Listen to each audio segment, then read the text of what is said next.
You had an amazing sit down with Mac and Kobe at the Mamba Academy. You make me cry. That's not Yeah, nice. it's okay. Talk to us just about what that interview and what you took from them, because their journeys were very similar coming up together.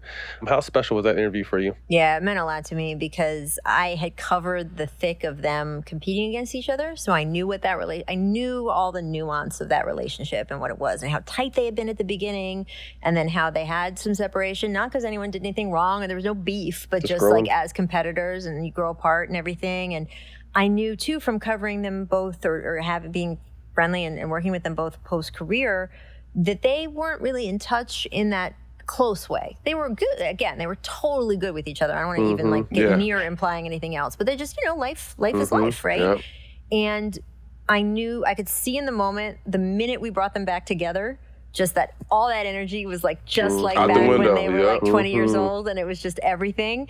And then what was pretty awesome after that was seeing in the year that followed, and unfortunately that's all we had. It was really less than a year before he died, but that they really got close again. And I think it was having that sort of moment, a reason to be together, to have a 2-hour conversation. And then from that it became like, oh, hey, my kid's in this AAU tournament. Your kid, oh, let's hang out at the AAU tournament. They were rooting for each other's kids at games and shit and talking. And that felt, especially now knowing what we know about the time that Kobe had left, like that felt really nice to me, that in some tiny way, like that circumstance helped bring them again, like not because there was any beef, but just back together into in each other's circle again in a way that I think was really special. And Kobe for me, and I've talked about this, I was starting out when Kobe was starting out. And it was hard sometimes. People just, I'm very short. I'm very girl. I'm all the stuff.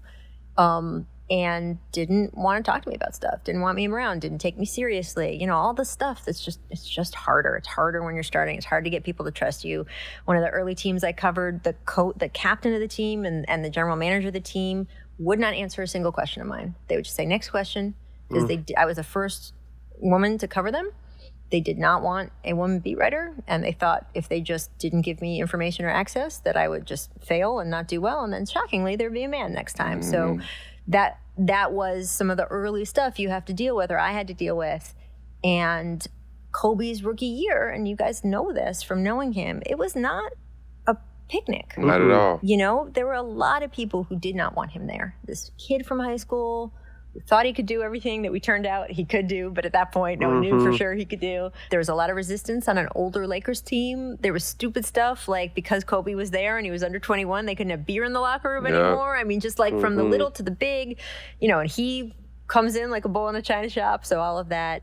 So we really, that rookie year, I came out to LA to do a story on him, and it started as an interview, and we just ended up, I remember, like I can tell you exactly where we were sitting on a bench, like, after long, and it's like one of those time lapses where like the end of practice ends around you and then everybody slowly leaves and like the lights didn't actually go out, but that's what it felt like.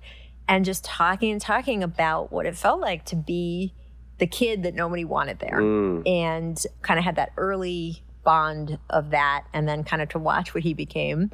And in my tiny, microscopically smaller way, what I got to become was something that was very special throughout 20 years of, again, a front row seat to his life and a bond we had and conversations we'd have. And to be able to have had that moment with him and Mac so soon, close to the end, it's not enough. It's never going to be enough, but it felt like a pretty good thing to have gotten in.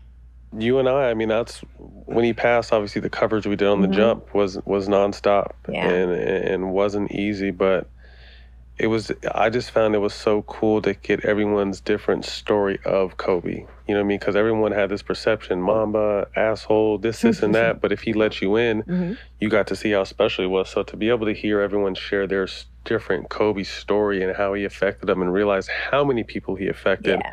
Obviously, I didn't want it to happen. And once it did happen, I mean, I guess, the way you celebrate life was being able to hear all these amazing stories from, this amazing person. So that was a tough time, very tough times, tough journey. And another example to people, by the way, that like you can grow and learn as a person. Like what you do in your life doesn't have to be the end of your story. You can be a better person afterward. Yeah. And I think that's something that talk about messages from 2020. Right. Like, no one's story ends. There's no book. There's no period at the end. I mean, obviously death, but even then, Kobe has lived on since then. Right. So you got to keep going and keep getting better every day.